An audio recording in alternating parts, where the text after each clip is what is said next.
Hello guys and welcome back to the channel. In this video, I'm going to show you how you can use Canva bulk create for social media. So let's get started. So first of all, you're going to open Canva and create your social media design.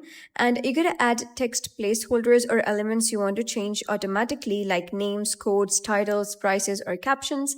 And then from the left side bar, you're going to click on apps. And you're going to search for bulk create. This is the app that you need. And you can either enter data manually or upload data using any source such as Google Sheets, Google Analytics, Meta Catalog, and there are so many applications you can choose from. So let's go with enter data manually. Once you click on that, you're going to type down any column name and also along with your data. You can also add more text if you want to do so. Once done, simply click on done and click on auto match fields over here, and it's going to automatically analyze the design and match the fields.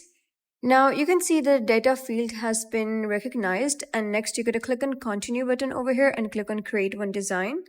So since I only had one entry, so right now it's only one, but if you had multiple entries, you'll be able to see all of them listed over here, and you can simply select all of them or simply select one of them if you want to do so and click on create the design. And it says one design created and saved to your project. You got to click on view design and you'll be taken over to another interface. And here it says fashion designing. And if you have multiple other titles, you'll be able to see all of them listed and you can view them one by one. So that was how you can use bulk create for social media in Canva. So if you found this guide helpful, please consider subscribing and leaving a like. It really helps me out, and I'll see you next time.